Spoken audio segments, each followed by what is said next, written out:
And what's viewed as probably the biggest upset of the night, Robert Whittaker was able to defeat Jacare Souza in the second round by TKO. And this was another fight with Jacare where you kind of figure it's the same as usual, where if the guy who's fighting him, you kind of have to keep him off you. You have to avoid the pressure, and if he gets you down, I mean, you're kind of screwed. Figured that'd be the same for this fight. When I was predicting it, I just assumed Jacare would be able to pressure him, get him up against the fence, clinch up with him, take him down, and then just work his passing system, get to a finishing position, and then get a submission from there. And early on, it kind of seemed as though that was the way this fight was going to go. One of the things that was most shocking to me was the difference in speed between Whittaker and Jacare. Jacare does like to load up on his shots, but it really felt like any time he'd throw a punch, it was significantly slower than any time Robert Whittaker did.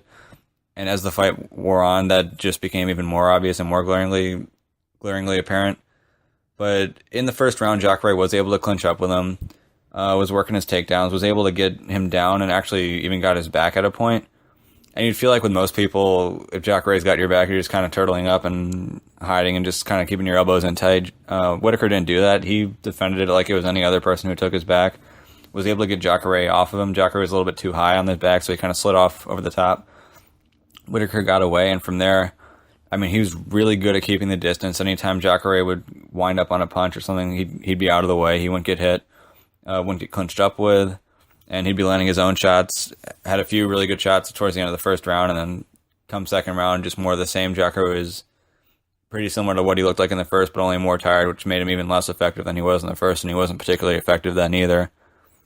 And in the process, Whittaker caught him a couple times, dropped him a couple times, and after the last time he dropped him, got in his guard and landed a bunch of other hard shots, and then it looked as though the fight was just about ready to be stopped there, and then as he was passing Jacare's guard, Jacare turtled up, and it was pretty obvious that if Yamasaki didn't step in right there, that Jacare was just going to get pounded out until he did.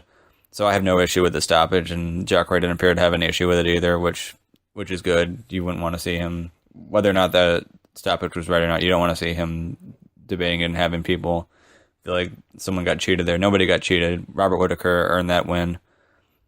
And for him, in a way, it's big for him, but in another way, we're still in this crowded middleweight division where Bisping wants to fight a formerly retired welterweight, and you've got Yoel Romero sitting around waiting. Luke Rockhold was going to fight Anderson Silva, but it doesn't sound as though Silva wants that fight. And, I mean, if you're looking at the other top guys, I mean, for Whittaker, maybe you try to get a fight with Rockhold in the meantime because he didn't want to take the other fight. Maybe you try to get a fight with Anderson Silva. I don't know that Silva takes the fight with Whittaker, but it didn't seem as though he took a whole lot of damage. And if you're Robert Whittaker, maybe you can kind of leverage the fact that you just beat a Brazilian hero and use that to get a lot of heat and see if you can draw Anderson Silva into taking a fight with you. But it's not like this win puts him into a title shot necessarily. That's what he called for after the fight, but if we're being realistic, I don't see Whittaker getting that fight really for quite a while. He's going to have to fight again before he gets that fight because Yoel Romero's ahead of him in line, and at the very least, he'd have to fight Yoel if he's not. If Yoel's next fight is going to be for the title, it'd be against a guy like Luke Rockhold or it'd be against a guy like Whittaker, but I don't see Whittaker jumping ahead of either of those two.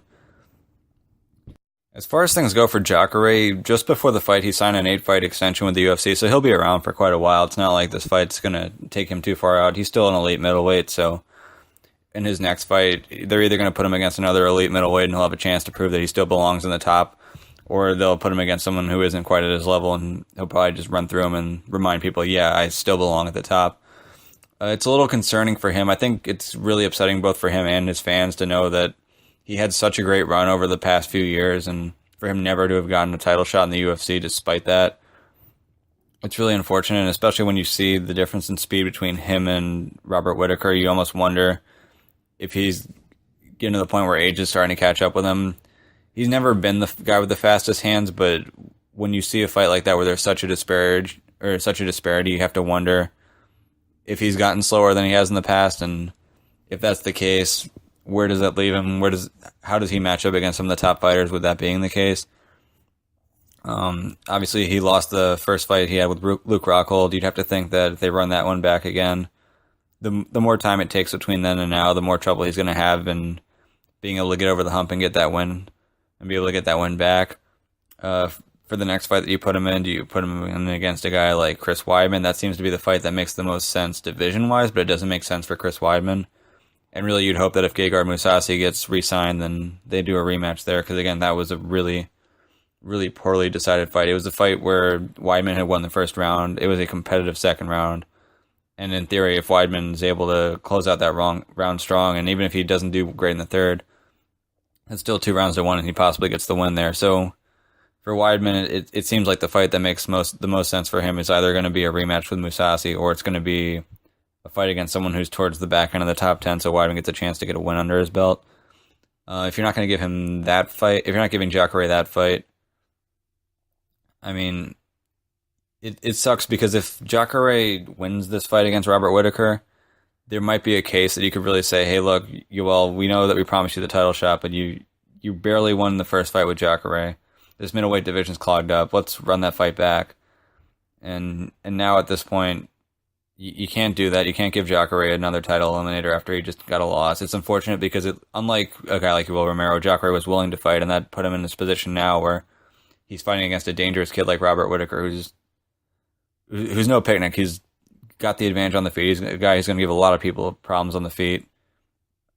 Outside of, well, really, actually, I'd say probably everyone in the division would have some trouble with Whittaker on the feet, even if they're a slightly better striker. Whittaker's just that dangerous. He's that quick with his hands. He hits that hard. Fight smart, well-conditioned.